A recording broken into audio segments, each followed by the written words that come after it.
Eu passo a palavra ao colega Gustavo Sanmartin, que é diretor-geral e fundador da Crônicos do Dia a Dia e da AME também. Gustavo, a palavra é sua. Bom dia. Bom dia, Marília. Bom dia a todos. Agradecer o convite para participar. Já não é a primeira vez e é sempre muito bom discutir acesso. Ao longo da minha fala, a gente vai, de repente, tentar, nas palavras de um paciente, representando o paciente, definir acesso de fato, né? Mas até lá, eu queria apresentar, expor uma linha de raciocínio e, enfim, projetar uma tela. Deixa eu tentar aqui, que você sabe que homem, né, Marília, só consegue fazer uma coisa de cada vez. Eu não vou concordar com isso.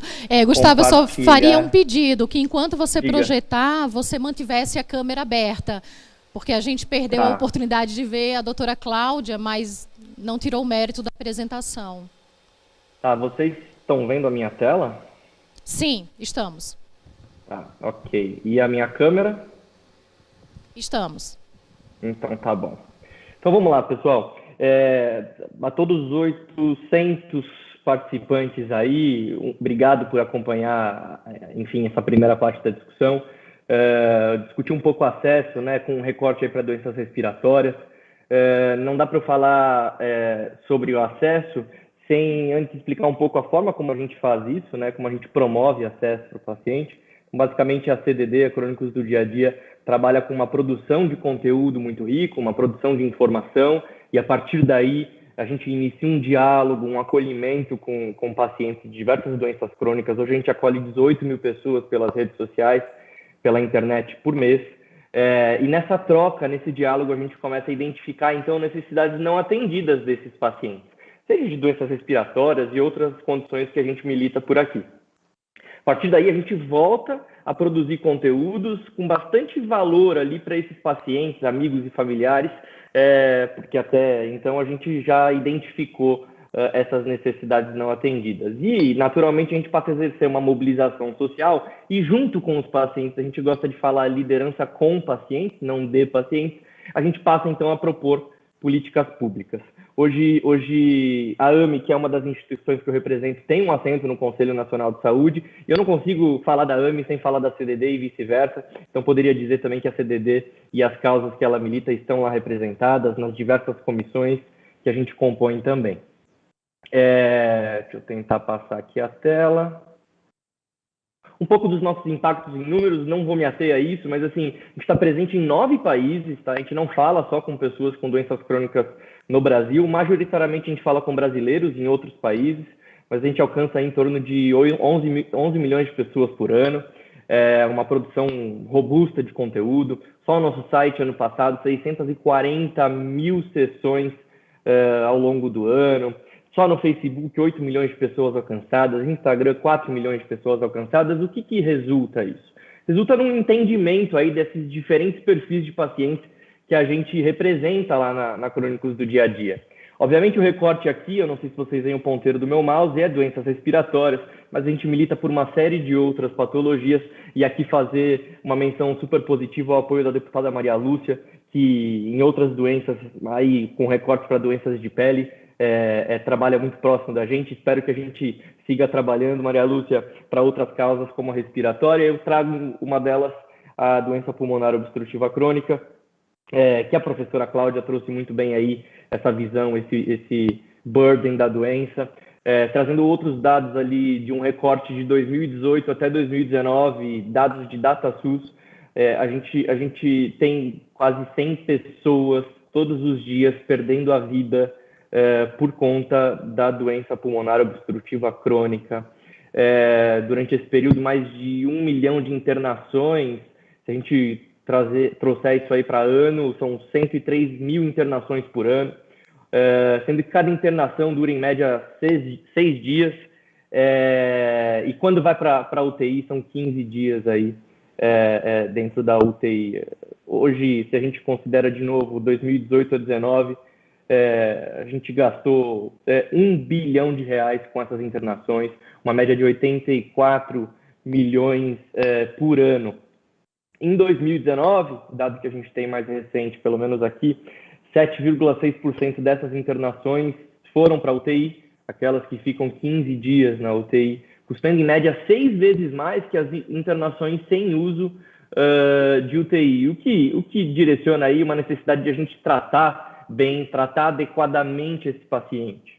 Mas para falar do que ele precisa, eu que não tenho DPOC, eu convivo com esclerose múltipla, esse é o meu diagnóstico, a gente tem que se aproximar da comunidade. E durante o ano passado a gente fez um evento bem representativo aí com pessoas que convivem com DPOC, e a gente perguntou para esses pacientes e os seus cuidadores, que são figuras muito importantes na pessoa que convive com DPOC, quais os principais desafios que você tem quando você pensa na sua vida com a doença. E aí a gente fez todo um exercício de brainstorming, a gente foi facilitando aqui, transformando esses desafios em bandeiras de atuação. A gente pode dar destaque aqui para protocolo clínico atualizado, mais informações para médicos não especialistas, mais informações para a sociedade. E aí uma coisa interessante que eles trazem, acesso a terapias complementares, né? A fisioterapia, um apoio psicológico, em especial agora, depois de 1 ano e meio em isolamento social, o oxigênio que impacta aí na economia familiar, né? Enfim, tudo isso virou, Marília, uma arquitetura estratégica construída a partir desse evento com os pacientes. E a arquitetura estratégica, ela dispõe aí de 3 grandes pilares, tá, de trabalho para o futuro, aí, pensando em DPOC. Então, a primeira delas é buscar atualizar políticas públicas para a DPOC. A gente vem aí falando de protocolo clínico, mas também ampliar direitos e benefícios para esses pacientes. O outro pilar é expandir acesso a tratamento, acesso a atendimento especializado, humanizado, medicamentos de oxigênio a um menor custo, não necessariamente a baixo custo, e a terapias complementares, como eu já falei, fisioterapia e o apoio psicológico. O último pilar, não menos importante, é um pilar de informação e de apoio mútuo. Então, informação para pacientes, para cuidadores, para médicos, para a sociedade em geral e para grupos de apoio é algo muito importante na perspectiva dessas pessoas com DPOC. Marília, eu escuto o meu áudio de fundo aí, vocês. Um pouco de eco para mim.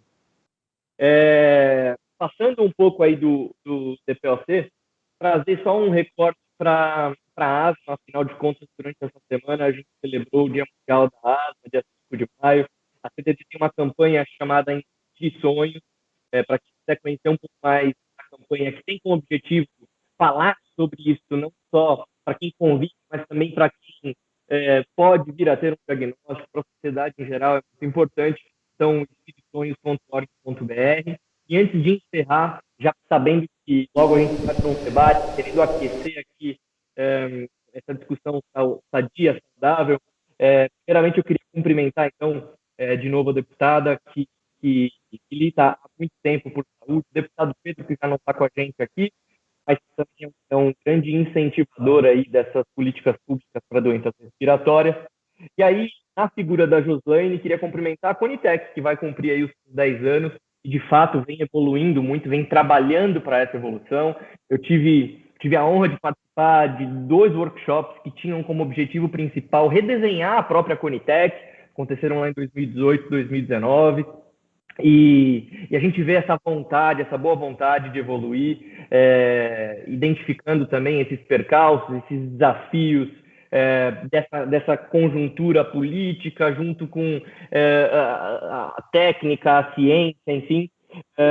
E aí, trazendo uma das evoluções que a Joslaine destacou, é a participação social, na figura desse paciente que no começo a gente chamava de paciente testemunho, o que é muito importante para sensibilizar ali aqueles 13 membros e agora a sociedade, porque tem acesso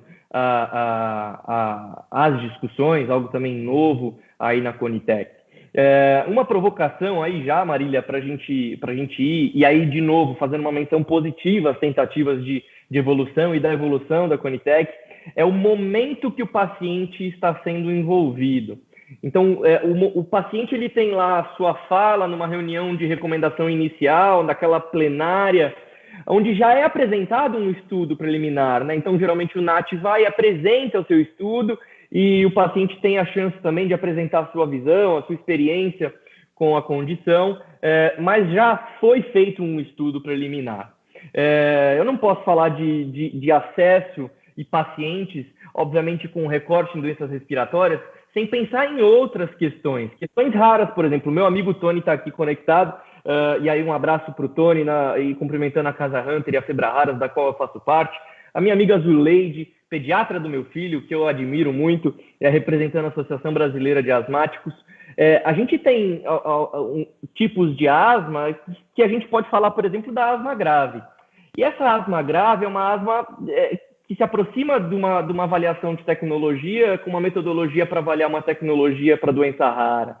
E aí, nessas questões, vem uma provocação saudável para que a gente possa ter melhores critérios aí, mais holísticos no que impacta a vida de pacientes não tão crônicos e comuns, mas, de repente, os crônicos raros.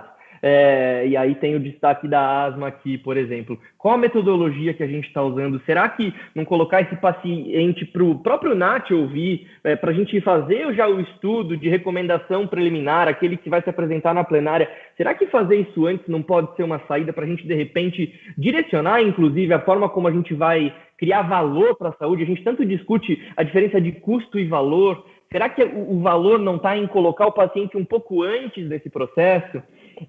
E aí eu encerro com aquele comentário inicial de a gente tentar definir acesso na perspectiva de pacientes. Marília, eu tenho esclerose múltipla, e aí, falando um pouquinho da minha realidade como paciente, geralmente eu me posto como representante de associação de pacientes. Eu, Gustavo, considero acesso quando eu vou à farmácia de atenção especializada, do componente especializado, e eu volto com o remédio para casa e tomo o remédio. Acesso, para mim, é tratamento. Mais do que isso, é tratamento constante. E aí cabe trazer aqui, e eu sei que é um grande desafio, eu sei que todos os técnicos, todos que trabalham, por exemplo, junto com a Joslaine no Degit, na Conitec, fazem tudo o que podem, quase 900 tecnologias avaliadas nesse período, é muita coisa, mas o braço às vezes é curto. E aí a gente depende de deputados como a Maria Lúcia, como o deputado Pedro, a gente tentar, de repente, robustecer esses órgãos que vão avaliar tecnologias na medida que novas tecnologias vão chegando. E aí também cabe trazer a questão de a gente tem um desafio em avaliar tecnologias à medida que elas acontecem, a gente tem desafios em atualizar protocolos de 2 em 2 anos, e de fato é difícil, com hoje o que a gente tem de estrutura, de infraestrutura. É muito competente todo mundo que está ali, mas a estrutura ela acaba sendo um limitador. E aí eu trago um destaque para algo que no final resulta em falha de tratamento. Eu não posso considerar acesso quando o Anvisa ou Conitec necessariamente recomendam ali positivamente a incorporação, no caso da Conitec. Para mim, acesso é quando o paciente está com o remédio. E aí, falando de asma, que é esse meu penúltimo slide, tem um exemplo agora acontecendo. Omalizumab incorporado e teria aí 180 dias para poder chegar na mão do paciente, já são 314 dias de atraso.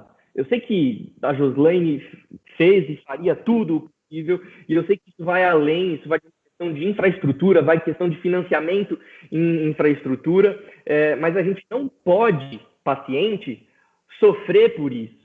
Afinal de contas, no final do dia, como a própria deputada Maria Lúcia disse, ela trabalha para representar esse paciente. Como que o paciente vai continuar tendo acesso quando 7 pessoas morrem por dia de asma e, às vezes, aguardando um tratamento que já foi incorporado, Marília? Então, não vou me ater aqui a estender essa primeira discussão, mas, de novo, cumprimentando a todos da mesa com muito respeito, mas também respeito ao paciente que eu represento, trazer essas questões. Identificar que acesso é quando o paciente tem esse remédio na mão. E esse exemplo que eu citei de um medicamento, eu poderia falar como é o que a gente vem falando com o Ministério Público Federal.